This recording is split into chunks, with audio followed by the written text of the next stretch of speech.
Salam sejahtera dan selamat pagi diucapkan kepada semua pelajar tingkatan 5 SMK Limbanak. Oke, saya Cikgu Jason dan pada hari ini kita akan teruskan dengan perbincangan yaitu masih lagi di bawah kertas 2 bahagian E. Oke, yaitu hari ini kita akan bincangkan soalan 1 sehingga soalan 6 bagi set model SPM yang ketiga. Oke, Cikgu harap untuk set model SPM pertama dan kedua itu kamu telah jelas dan paham tentang apa yang telah dibincangkan sebelum inilah. Jadi tanpa melengahkan masa, kita teruskan. Dan ingat, kalau sekiranya kamu memikirkan bahwa video Cikgu ini bermanfaat, oke, sila share dan juga jangan lupa subscribe channel Cikgu. Sekian, terima kasih. Baik, kita teruskan sahaja kepada soalan yang pertama. Baik, gambar aja van di ruang jawaban menunjukkan set A, B, dan C dan keadaan set semesta E kesatuan dengan B kesatuan dengan C. Pada raja di ruang jawaban, lorekan set. Oke, yang pertama dia minta E pelengkap ya. Oke, manakala yang kedua itu dia minta yang ini E persilangan dengan B dan seterusnya kesatuan dengan C. Oke, sama-sama kita perhatikan. Dan sebelum itu kita tahu bahwa soalan ini sebenarnya merupakan soalan tingkatan 4, bab 4, yaitu di bawah bab operasi set. Oke. Baik, Cikgu besarkan sedikit paparan soalan ini. Oke, seperti biasa apa yang kita kena buat untuk sebagai langkah yang pertama dalam menyelesaikan soalan ini ialah kita kena berikan, lorekkan ataupun labelkan bahagian demi bahagian di sini. Yaitu kalau kita perhatikan di sini ada bahagian yang pertama, bahagian yang kedua, bahagian yang ketiga, bahagian yang keempat, dan bahagian yang kelima. Oke, yang di dalam sahaja ya.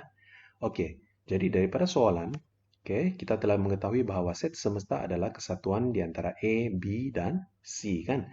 Dan di sini kita sudah labelkan bahagian-bahagian di dalam untuk A, B, dan C.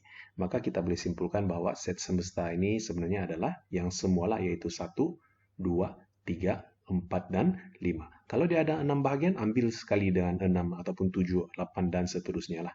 Oke, baik. Kemudian barulah kita rujuk kepada soalan. Oke, soalan minta kita cari set E pelengkap. Jadi untuk E pelengkap ini kita cari dahulu apakah dia sebenarnya set E, unsur-unsur yang terkandung di dalam dia. Oke, jadi kalau kita perhatikan set E ini dia ada 1 dan 2 sahaja. 1, 2. Oke, maka barulah kita boleh simpulkan bahwa untuk E pelengkap ini, kalau dibandingkan dengan set semesta, apa yang tidak ada? Yaitu 3, 4, dan 5 kan? Maka inilah pelengkap bagi E. Oke, kemudian apa yang kita buat? Kita hanya perlu lorekan bahagian 3, 4, dan 5 ini dalam soalan tersebutlah. Oke, di ruangan jawaban ini.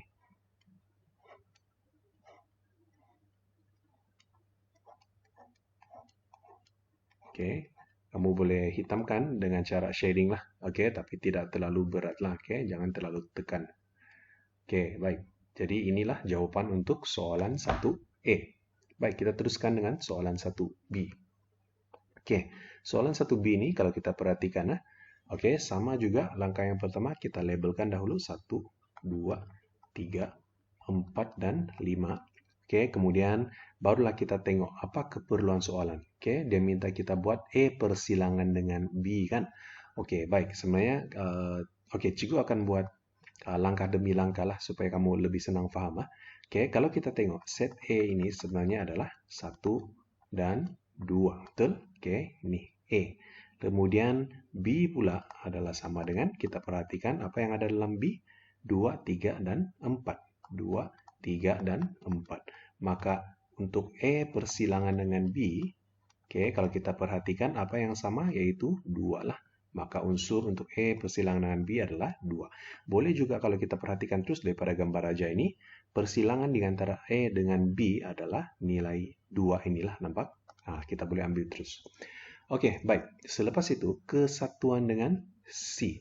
Jadi apa yang kita kena buat? Oke, kita kena pasti apakah unsur yang terdapat dalam set C lah. Oke, kalau kita perhatikan gambar set C ini ada 4 dan 5. Oke, 4 dan 5. Oke, jadi selepas kita sudah selesai senaraikan unsur-unsur dalam set E persilangan dengan B, begitu juga dengan set C, barulah kita coba kenal pasti apakah unsur-unsur yang terkandung di dalamnya, yaitu E persilangan dengan B. Oke, kemudian kesatuan dengan C. Oke, E persilangan dengan B, oke, kita ada 2. Oke, kemudian kesatuan dengan C artinya kita ambil semua sekali ya. Oke, yaitu 2, 4, dan 5. Oke, oke, sebaik saja kita dapat unsur-unsur di dalam set ini, maka kita hanya perlu hitamkan saja ataupun lorekkan. Kepasan 2, kemudian 4, dan 5. Oke, maka itulah jawaban untuk soalan 1E dan juga soalan 1B. Baik, kita teruskan dengan soalan nomor 2. Dan soalan ini, oke, dia minta kita selesaikan persamaan kuadratik yang berikut. Dan kita tahu bahwa soalan ini sebenarnya berada di tingkatan 4 bab 1 ya, yaitu di bawah fungsi dan persamaan kuadratik. Oke, jadi apa yang kita kena buat untuk soalan ini? Langkah yang pertama, seperti yang Cikgu pernah terangkan sebelum ini, kita kena coba cari jalan macam mana untuk menghilangkan bentuk pecahan ini. Dan cara untuk menghilangkan bentuk pecahan ini memang senang saja, yaitu kita darab silang saja apa yang ada di bawah kan. Oke, jadi Cikgu salin balik, Y kuasa 2 tambah 3Y tambah 1 sama dengan 7 tambah Y per 4 ya. Oke, so untuk darab silang 4 ini, oke, kita darabkan ke sebelah kiri, maka 4 darab dengan Y kuasa 2 tambah 3Y tambah dengan 1 kurungan, kemudian sama dengan 7 tambah Y. Oke, apa yang kita buat seterusnya ialah kita kembangkanlah. Dan perhatikan macam mana kita sudah berjaya hilangkan pecahan itu. Oke, dan langkah seterusnya ialah kembangkan.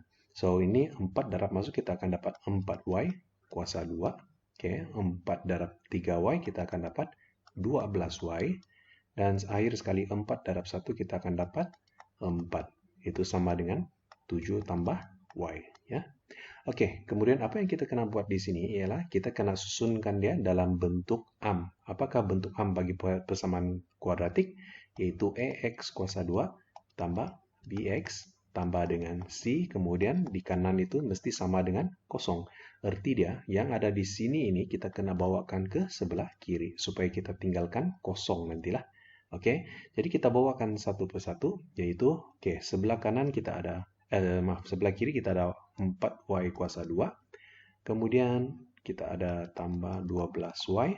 Kita bawakan Y ini ke sebelah positif akan jadi negatif Y. Kemudian tambah dengan 4. Oke, apa lagi yang tinggal di sebelah kanan nih? 7. So, 7 kita bawakan ke sebelah positif, dia akan jadi negatif 7. Maka apabila semua sudah dibawa, maka sebelah kanan itu dia tinggal kosong lah. Oke, dan seterusnya kita coba permudahkan. Ini akan jadi 4Y kuasa 2 tambah dengan 11Y. 12Y tolak Y dapat 11Y. Dan kemudian tolak dengan 3. Sama dengan kosong. Baik, masih ingat lagi yang ini apa yang kita kena buat? Kita kena faktorkan dengan kaidah. Ini kan, masih ingat lagi? 4Y, Y, dan seterusnya lah. Oke, tapi untuk cara yang senang, Cikgu galakan kamu gunakan calculator lah. Oke, jadi caranya macam mana? Oke, Cikgu salin balik dahulu yang di bawah ini ya. Cikgu salin balik dahulu, yaitu 4Y kuasa 2 tambah 11Y tolak dengan 3 sama dengan kosong. Baik, keluarkan kalkulator. Oke, apa yang perlu kita buat? Masih ingat, kita tekan mode. Kemudian kita pilih nomor 5 yaitu equation. Oke, kita lihat di sini mana satukah yang berkaitan dengan persamaan kuadratik, yaitu ada kuasa 2. Oke, dengan satu anu saja ya. Oke, yaitu ketiga. So, kita pilih yang ketiga. Oke, apakah nilai E bagi persamaan ini? 4 kan? Nih, E dia ialah 4 bandingkan dengan persamaan AM di sini. So, 4 tekan sama dengan, kemudian B dia ialah 11, tekan sama dengan, dan akhir sekali C dia yaitu negatif 3. Ya. Oke, selepas itu apa yang kita buat? Kita tekan sama dengan, maka kita akan dapat jawaban X sama dengan 1/4, dan X1 sama dengan 1/4, dan X2 sama dengan negatif 3. Kita catatkan dahulu. Oke, baik, sekiranya kita catatkan jawaban dan kita hantar saja begitu, kita tidak akan dapat markah penuh ya, sebab ini tidak menunjukkan langkah kamu mempraktikkan kemahiran pemfaktoran. Oke, jadi apa yang kita kena buat, kita kena tunjukkan bahwa apakah langkah selepasnya apakah jawaban selepasnya difaktorkan daripada atas ini. So, apa yang cikgu rekomen kamu, oke, apa yang kita buat daripada jawaban ini, apa yang kita buat? Kita coba jadikan sebelah kanan ini sama dengan kosong. Jadi untuk jadikan sebelah kanan sama dengan kosong, 4 kita pindahkan ke sebelah, maka kita akan dapat 4x sama dengan 1. Nampak darab silang kan? Kemudian 1 ini dipindahkan ke sebelah kiri, kita akan dapat 4x tolak 1 sama dengan 0. Oke? Baik, sebelah ini pula. Oke? Untuk dapatkan sebelah kanan ini sama dengan 0, jadi kita pindahkan negatif 3 ini ke sebelah, dia akan jadi dapat positif 3 sama dengan 0. Baik, apa tujuan dia? Oke. Oke, sebenarnya inilah nilai-nilai hasil daripada pemfaktoran yang telah kita buat. Oke. Dan yang ini x tambah 3. Tutup kurungan. Oke, sama dengan 0. Jadi inilah cara macam mana untuk kita dapatkan markah yang penuh. Yang ini ada markah ya. Oke. Jadi yang kuning ini padam. Oke, tidak perlu dimasukkan dalam kamu punya langkah kerja lah. Yang kuning nih, bagian kuning ini. Oke. Baik, selesai dengan soalan yang kedua. Baik, untuk soalan yang ketiga ini, selesaikan persamaan linear serentak yang berikut ya. Diberikan dua persamaan linear, kemudian kamu diminta untuk selesaikan, yaitu mencari nilai X dan juga mencari nilai Y. Oke, kaidah untuk soalan ini ada dua kaidah sebenarnya. Oke, untuk kaidah yang pertama, kita boleh gunakan kaidah matriks lah untuk selesaikannya. Oke, bagaimana cara untuk menggunakan kaidah matriks untuk selesaikan soalan ini? Oke, kalau kamu masih ingat, oke, di sini ada dia punya rumus. Cikgu ambil daripada buku teks. Oke, cikgu salin balik dahulu kedua-dua persamaan linear ini. Oke, langkah yang pertama ialah kita kena tukarkan dua-dua persamaan linear ini kepada bentuk matriks lah. Oke, cara dia macam mana? Kita buat kurungan. Oke, ambil yang depan inilah. Oke, nilai E dan nilai B dia. Oke, yang pertama di sini ini E dia adalah 1. Kemudian di sini negatif 2. Yang ini pula ialah 5. Kemudian ini adalah 6. Oke. Kemudian kita buat satu kurungan. Ini adalah X, Y. Dan sama dengan jawabannya yaitu 11, 15. Oke, nampak macam mana cikgu tukarkan? Oke, yang ini ambil dari atas sini. Kemudian yang ini untuk jawabannya tambah satu kurungan X dan Y. Oke, selepas itu kita masukkan nilai. Oke, sebelum itu kita perhatikan. Di sini ada E, B, C, D, dan juga PQ kan? Oke, untuk makluman, apakah nilai A, B, C, D, dan PQ itu? Oke, untuk yang ini adalah nilai E, ini adalah nilai B, ini adalah nilai C, dan ini adalah nilai D. Manakala yang ini adalah nilai P, seterusnya ini adalah nilai Q. Oke, jadi apa yang kita buat? Kita hanya masukkan ke dalam formula yang ini sahajalah. Oke, maka kalau kita masukkan dalam formula, X, Y adalah sama dengan 1 per. Oke, rujuk di sini. E darab dengan D, jadi E ialah 1, darab dengan D ialah 6, tolak dengan B, C. B ialah negatif 2, kurungan kan negatif 2, C ialah 5. Oke. Kemudian kita darabkan dengan, oke, kalau masih ingat yang ini tukar kedudukan dan ini tukar tanda kan, yaitu 6, 1. Oke, kita rujuk sajalah. D di sini, E di sini jadi 6, 1. Dan di sini ialah tukar tanda, yaitu daripada negatif 2 dia akan jadi 2. Dan ini 5 dia akan jadi negatif 5. Oke, seterusnya didarabkan dengan jawabannya, yaitu 11 dengan 15. Oke, jadi apa yang kita buat? Permudahkan yang ini dengan menggunakan calculator. Kita akan dapat 1 per 16 lah apabila diselesaikan yang bawah ini. Kemudian kita salin balik dahulu yang lain.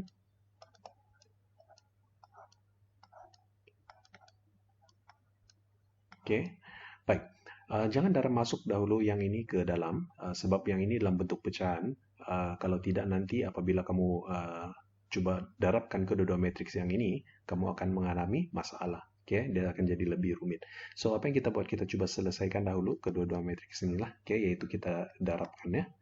Oke, untuk darabkan kedua-dua matriks itu, kamu sudah tahu bahwa apa yang kita buat. Oke, yang pertama kita kena ambil matriks untuk yang baris pertama ini darab dengan lajur yang inilah. Oke, so dia akan jadi, oke,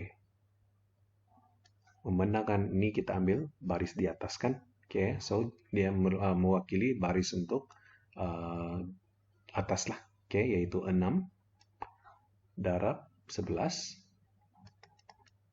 Oke, kemudian tambah dengan 2 darab 15. Oke, oke. Selepas itu barulah kita ambil yang bagian bawah. Oke, untuk bagian bawah ini darab dengan yang inilah. Oke, so negatif 5 darab 11. Kemudian kita tambah dengan 1 darab 15. Oke. Oke, selepas itu kita coba selesaikan dengan menggunakan calculator. Kita akan dapat, oke, ini 6. Baik, untuk yang atas ini kita akan dapat 96. Oke, 96. Yang di bawah pula kita akan dapat negatif 40. Oke, negatif 40. Oke, baik. Selepas itu, oke, barulah kita coba darabkan, yaitu 1/16 darab dengan 96, kita akan dapat, oke, yang ini kita akan dapat 6. Ini kita akan dapat negatif 5/2. Oke, baik. Jadi kalau kita lihat di sini ini adalah x dan y kan. Oke, so di sini sebenarnya adalah x dan y lah. Jadi kita boleh nampak bahwa x sebenarnya adalah sama dengan 6 dan y sebenarnya adalah sama dengan negatif 5/2. Itulah jawabannya. Oke, baik, kita teruskan dengan kaidah yang kedua. Oke, untuk yang kaidah kedua ini, oke, yaitu bab yang telah kamu pelajari waktu tingkatan 1 dahulu di bawah persamaan linear. Oke, jadi di bawah bab ini apa yang kita perlu buat yaitu kita boleh gunakan kaidah penggantian. Oke, jadi ada dua persamaan tersebut. Oke, kita tulis dahulu x tolak 2y sama dengan 11 dan 5x tambah 6y sama dengan 15. Baik, daripada kedua-dua persamaan linear ini, mana satukah persamaan yang lebih mudah? Oke, persamaan yang lebih mudah itu biasanya kita akan letakkan persamaan yang pertama, yang ini persamaan yang kedua lah. Oke, so daripada persamaan yang pertama, oke, yang lebih mudah ini, kita jadikan x sebagai perkara rumus. Kita juga boleh jadikan y sebagai perkara rumus, tapi kita coba pilih mana yang tidak ada pemboleh ubah lah. Oke, so kita pilih nilai x. Oke, so daripada 1, kita pindahkan negatif 2 ini ke sebelah kanan, kita akan dapat 11 tambah dengan 2y. Jadi ini adalah persamaan yang ketiga. Baik, memandangkan persamaan ketiga ini datangnya daripada persamaan yang pertama, maka kita tidak lihat sudah persamaan yang pertama ini. Sekarang ini kita coba selesaikan di antara persamaan kedua dan persamaan yang ketiga saja. Oke, langkah seterusnya. Apa yang kita buat? Kita gantikan x, yaitu persamaan ketiga.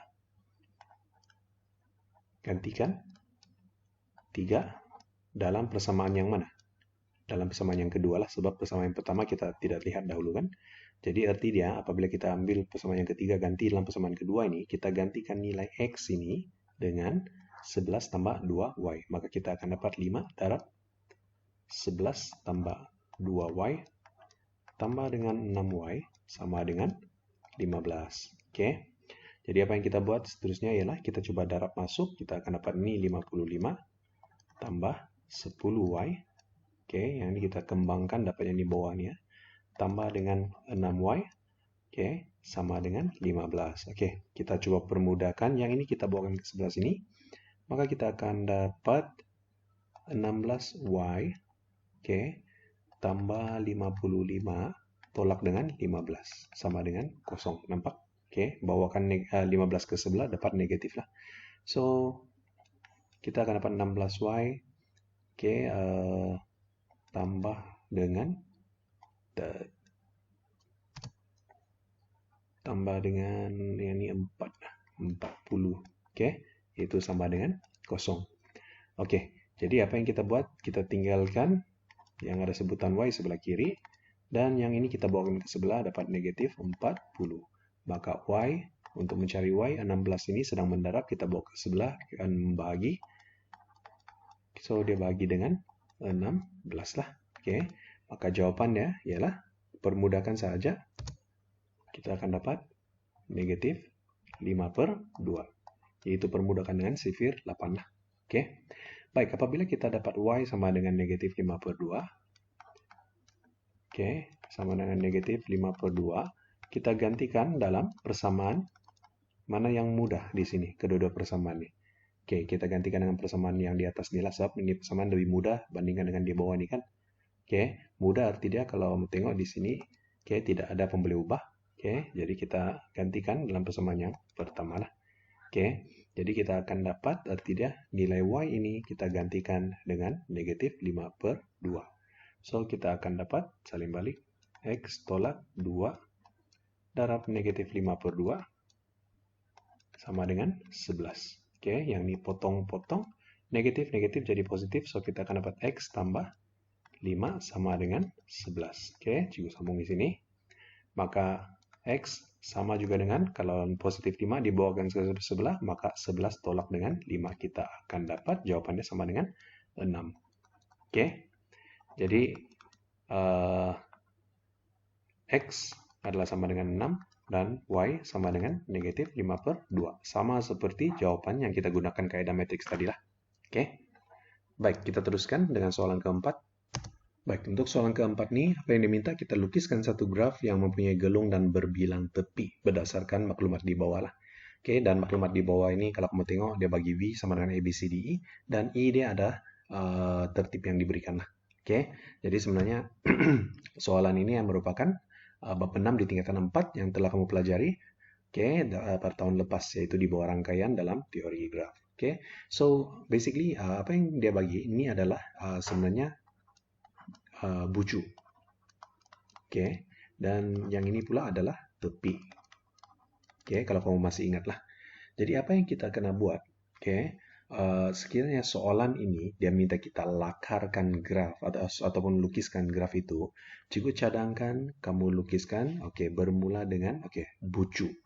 Oke, kalau kita perhatikan bucu dia ada apa? Oke, bucu ada A, B, C, D, E kan? Jadi apa yang kita buat? Kita lukis dahulu bucu-bucu dia. A, B, C, D, E. Oke. Baik, sedikit tips untuk kamu. Apabila kamu mau lukis bucu ini, kalau cikgu biasanya cikgu akan lukiskan dia dalam keadaan bulatan, nampak? Oke. Dia dalam keadaan bulatan supaya senang untuk kita tafsirkan nantilah, untuk kita gariskan. Oke, baik. Kemudian selepas itu kita coba perhatikan tepi dia ini. Tepi dia ini kita kena lakarkan garis E ke I. So kita lakarkanlah daripada E ke I. Maka inilah jadi dia. Oke, guna pembaris saja ya. Kemudian yang kedua dari E ke B. Gariskan E ke B. Seterusnya, yang ketiga ulangan ulangan yaitu dari E ke B. Ini bukan kesilapan soalannya. Ini memang boleh jadi.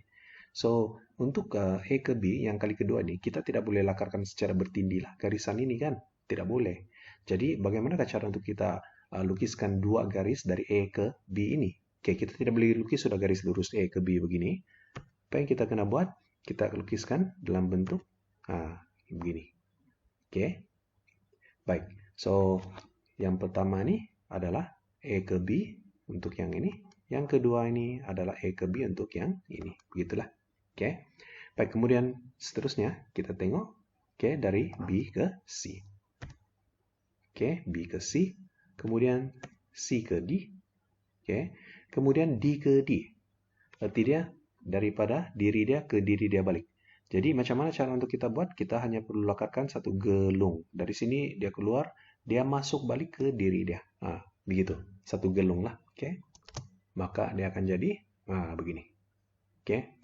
Oke, kemudian dari I ke D ke C ke D settle, D ke D sudah settle, D ke I. Oke, yang ini kita buat saya garis dari D ke I, dan akhir sekali I ke I lagi semula, sama juga seperti tadi, kita buat satu gelung lah, dia keluar dan kemudian dia masuk balik ke diri dia sendiri. Nah, ini jadi dia. Oke, so inilah jawaban untuk soalan keempat yang membawa 3 markah. Oke, baik, kita teruskan kepada soalan kelima. Baik, untuk soalan kelima ini, Raja menunjukkan suatu sukuan bulatan OPQ dan sebuah sektor OMN dengan pusat sepunya O. ONP ialah garis lurus, N ialah titik tengah, OP. Jadi dia ada bagi sudut bagi MOQ di sana, yaitu bersama dengan 135 derajat dengan menggunakan pi, yaitu sama dengan 22/7. Kita kena hitungkan perimeter dan juga luas keseluruhan gambar raja tersebut. Oke, baik. Soalan ini sebenarnya soalan bab 5 di tingkatan 2, yaitu bulatan. Oke, kalau kamu perasan, latihan-latihan sebelum ini kita telah pernah buat, memang ini juga soalan yang akan keluarkan.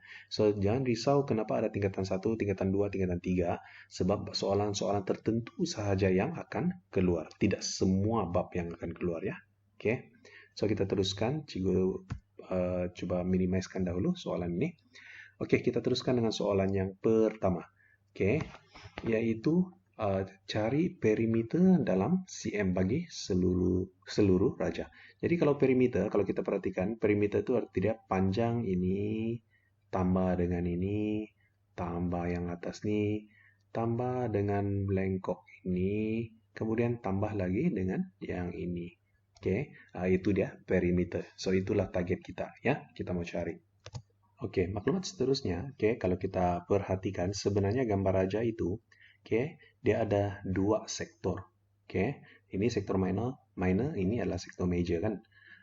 Kita catatkan dahulu maklumat-maklumat yang ada diberikan daripada soalan lah. Baik. Kita tahu bahwa ini merupakan jari bagi OQ, bagi sektor major ini. Jadi untuk di sini berapakah panjang setiap sisi yang ini? Dan kita sudah tahu bahwa N ini adalah titik tengah kan. Dia membagikan ini kepada 2 bagian yang sama. Jadi apa yang kita kena buat, kita cuma perlu bahagikan 21 ini dengan 2. Maka kita akan dapat panjang setiap sisi yang di sini, yaitu setiap satunya adalah 10,5 lah. Begitu juga dengan yang ini, sisi ini, memandangkan ini adalah sektor minor itu, OMN, sektor minor OMN. Jadi jejari di sini, juga adalah 10,5. Baik. Kalau kita perhatikan, yang kita mau cari sekarang ini adalah panjang MN dan panjang lengkok MN dan juga panjang lengkok PQ. Kemudian kita jumlahkan semua, maka kita akan dapat jawabannya. So untuk mencari panjang lengkok,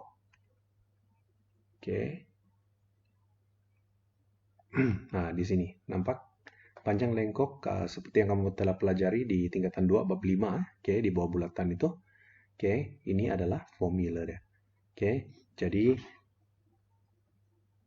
biasanya cikgu tulis panjang lengkok adalah sama dengan, kalau kita perhatikan di sini, kita bawa 2 pi j ini ke sebelah, dia akan darab silang kan. So, theta per 360 derajat darab dengan 2 pi j. Dan j ini adalah jejari lah.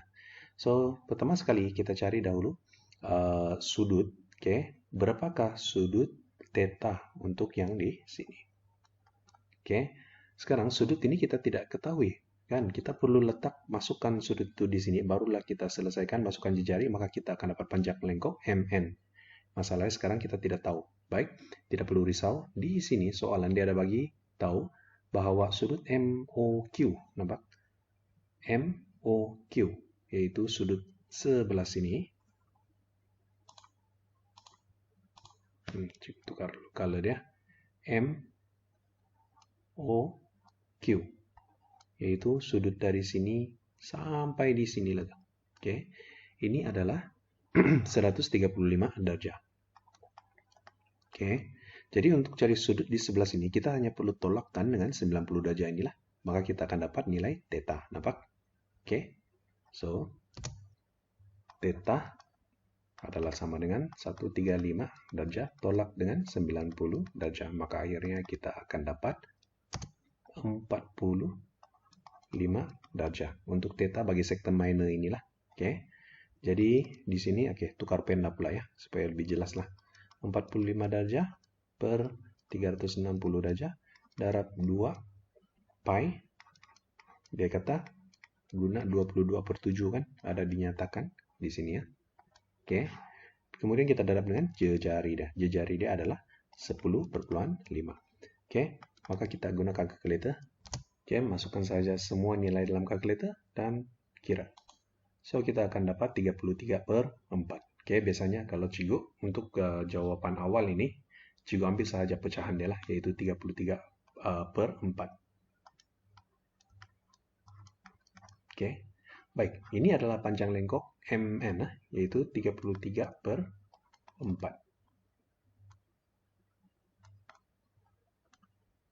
Oke, 33/4.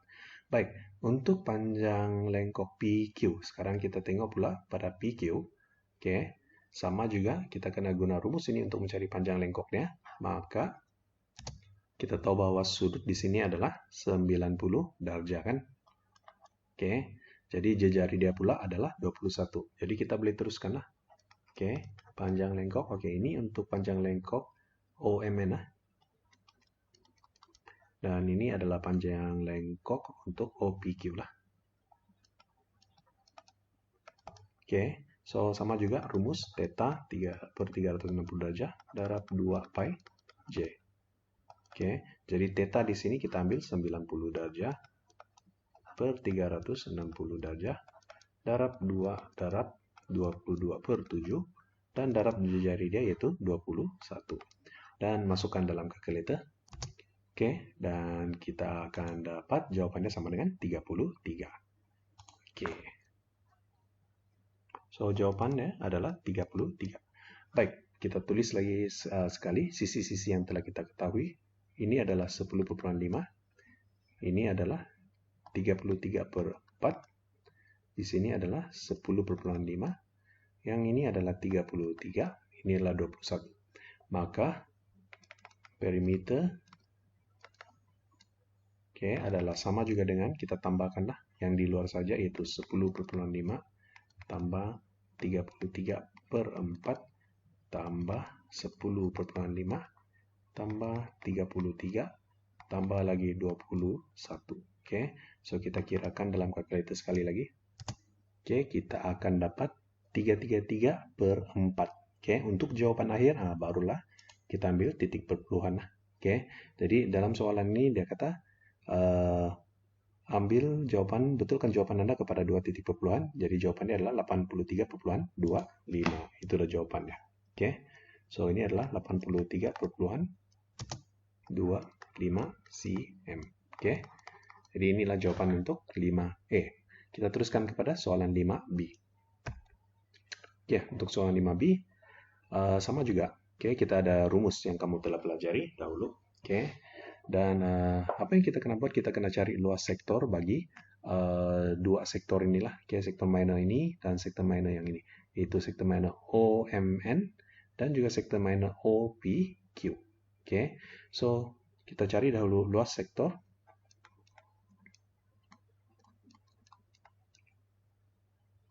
OMN. Oke, so daripada rumus ini untuk mencari luas sektor kita kena pindahkan ataupun darab silang yang ini ke sebelah. Maka kita akan dapat theta per 360 darab dengan pi j kuasa 2 lah. Oke. Theta per 360 darab dengan pi j kuasa 2. Oke. Dan di sini kita sudah tahu tadi sudut di sebelah sini kita telah perolehi yaitu sama dengan 45 derajat ya. Oke. Jadi 45/360 derajat darab dengan pi ialah 22/7 dan darab dengan J dia yaitu jejari. Untuk jejari sini kita tahu daripada soalan tadi 10/5 lah kan. So darab dengan 10/5 kuasa 2. Oke. So kirakan saja dalam kalkulator. Oke. Jadi kita akan dapat 693 per 16. Oke, 693 per 16. 693 per 16. Oke, kemudian kita cari pula luas sektor bagi OPQ. Sama juga rumusnya, theta per 360 darab pi J kuasa 2. So, theta untuk luas sektor OPQ ini, oke, dia sama juga dengan 90 lah, kan 90 derajat.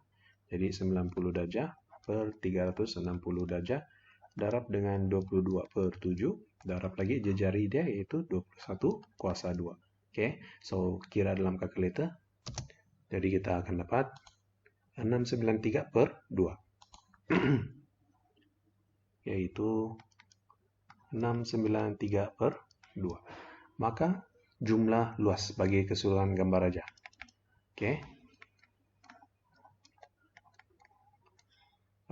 Bagi seluruh raja adalah sama dengan, kita tambahkan sajalah 693 per 16 tambah dengan 693 per 2. Maka akhirnya jawaban dia adalah yaitu, oke. Yang ini dalam bentuk pecahan, so jawaban akhir kita boleh ambil titik perpuluhan. Jadi ambil 2 titik perpuluhan seperti yang diminta oleh soalan. Jadi jawabannya adalah 389,81. 389,81. Jangan lupa tulis unit, kuasa, cm kuasa 2. Maka itulah jawaban untuk soalan 5B. Oke.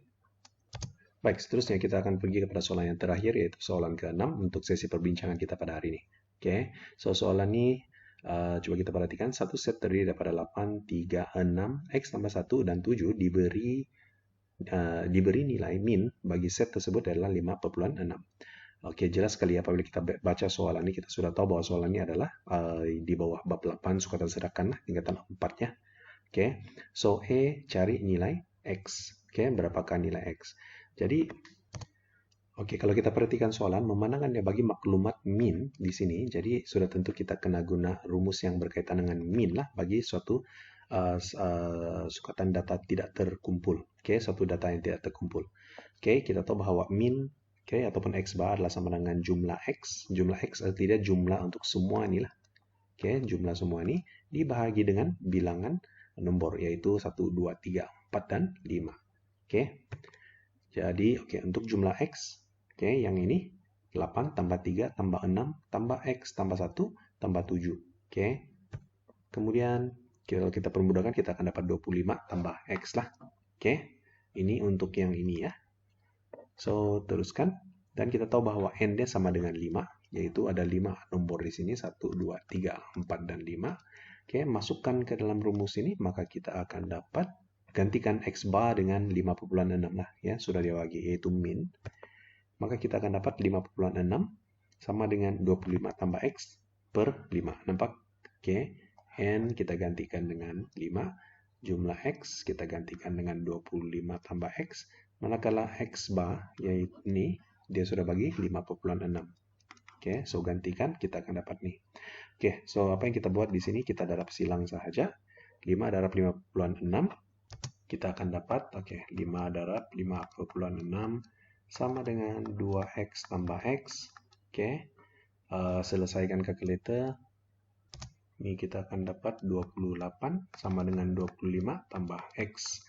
Maka X kita akan dapat 28 tolak 25 apabila 25 ini dibawakan ke sebelah lah. Oke, jadi negatif ya. So, X sama dengan 3. Oke, ataupun X sama dengan 3. Jadi di sini, oke, kita dapat X sama dengan 3 lah. Oke, untuk soalan E selesai.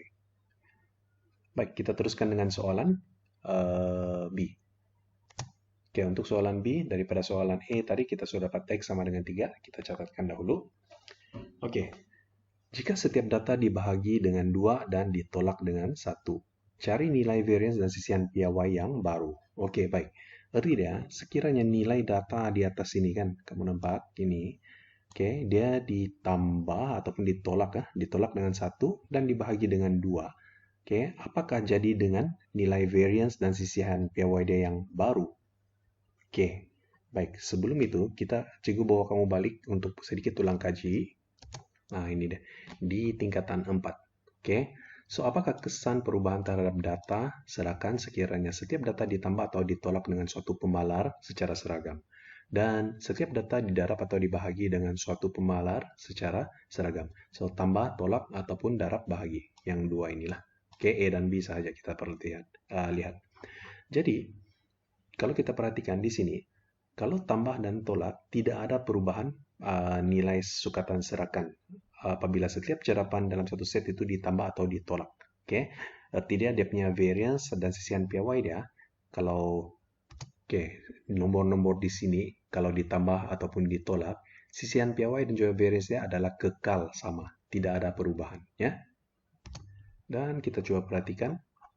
Oke, apa pula terjadi ya sekiranya didarab ataupun dibahagi? Oke, kalau didarab, nah atas inilah kamu boleh buat ulang kaji nanti. Oke, so memandangkan soalan dia bahagi, jadi kalau dia dibahagi dengan suatu nilai, oke, maka sisian piawai dia yang baru kita kena bahagikan dengan nilai tersebut lah. Oke, yaitu nilai K. Kalau dibahagi dengan 1, K dia sama dengan 1 lah. Kalau dia punya variance pula, kita kena bahagi dengan K kuasa 2. Ambil variance asal, bahagi dengan K kuasa 2. Kalau sisian piawai, ambil sisian piawai asal, bahagi dengan K. Nah, itu dia.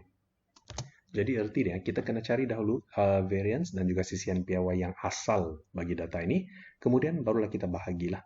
Oke, so untuk data ini kita kena tahu dahulu apakah nilai-nilai bagi data tidak terkumpul inilah. Oke, baik kita tahu bahwa data asalnya adalah 8, 3, 6, X tambah 1 dan 7. Apabila kita ganti, masukkan X sama dengan 3 ke dalam sini, maka kita akan dapat, inilah data penuh. 8, 3, 6, 4, dan 7. Oke, jadi untuk mencari variance, ada dua rumus yang telah kamu pelajari sebelum ini. Jadi kita ambil yang sebelah kanan ini untuk data yang tidak terkumpul lebih mudah ya. Oke, jadi di sini nih, kalau kita perhatikan rumus yang ada di sini, ini adalah nilai X kuasa 2, jumlah nilai X kuasa 2 yaitu nilai-nilai ini kita kuasa 2-kan, kemudian kita tambah. Tambah semualah untuk yang di atas. N pula ialah dia punya bilangan nomor yaitu ada 5 kan. Manakala yang ini pula adalah dia punya min yaitu 5,6 kuasa 2. So variance asal ataupun original variance dia adalah begitulah. Masukkan semua nilai itu ke dalam dan kita coba kira. Selesai dan pemudahkan guna calculator satu persatu. Dan akhirnya kita akan dapat, ini dia. Variance dia ataupun sigma kuasa 2 sama dengan 3,44. Ini adalah variance. Baik, ini adalah variance asal. Sebelum ada pertambahan ataupun pembahagian. Selepas dapat variance asal, apa yang kita buat? Kita cari pula dia punya. Ini variance asal. Selepas dapat nih, kita cari pula dia punya sisihan piawai asal. Kita tahu bahwa untuk mencari sisihan piawai, daripada nilai variance yang kita ketahui, kita cuma perlu punca kuasakan sahaja nilai variance tersebut, kan? Berarti dia ini variance asal sigma kuasa 2. Pindahkan kuasa 2 itu ke sebelah, kita akan dapat nilai sisihan piawai. So, jawabannya adalah 1,8547. Baik. Dengan variance dan juga sisihan piawai yang asal kita peroleh ini, masih ingat, jika setiap data dibahagi dengan 2 dan ditolak dengan 1. Ingat, kalau ditolak ataupun ditambah ini, dia tidak akan bagi kesan. Jadi kita boleh lupakan yang inilah. Yang kita perlu perhatikan ini adalah 2. Ini sebenarnya adalah K. Dia dibahagi ya, so K. Jadi kalau kita perhatikan balik, untuk mencari variance yang baru, kita perlu bahagikan variance asal dengan K kuasa 2. Jadi sebelum itu, ini dia yang cikgu ambil cikgu petik daripada buku teks lah. Ini nampak. Variance asal. Kita bahagikan dengan nilai K kuasa 2. Jadi variance baru kita ambil variance asal 3,44. 3 3/44, yaitu variance asal. Kita bagi dengan K, yaitu nilai K ialah 2, 2 kuasa 2 lah. Jadi jawaban yang kita akan perolehi yaitu 3/44, oke, dibahagi dengan 2 kuasa 2. Oke, maka jawabannya adalah 0,86. Oke, so jawaban dari sini adalah 0,86. Oke, untuk sisihan piawai baru, coba perhatikan. Kita ambil sisihan piawai yang asal, yaitu berapakah nilainya? Ya, 1,8547. Kita bahagikan dengan K. Jangan ada kuasa 2, bahagikan dengan K, yaitu K kita tahu bahwa sama dengan 2 lah ini. Oke. So, bagikan dengan 2 saja, maka kita akan dapat 0,92735. Oke. 0,92735. Jadi, berapa titik perpuluhan biasa yang kita ambil? Untuk statistik, oke, kita ambil 4 titik perpuluhan ya. Oke, so ia akan jadi 0,9274 ya. Maka inilah jawabannya. Oke. Baik, dengan itu maka selesailah sudah kita punya perbincangan untuk soalan 1 sehingga 6 sebenarnya. Ada silap di sini ya. Oke, so selepas ini kita akan lanjutkan pula perbincangan kita dari soalan ke-7 hingga ke soalan 10 untuk model yang ketiga ini. Oke, sekian dan terima kasih.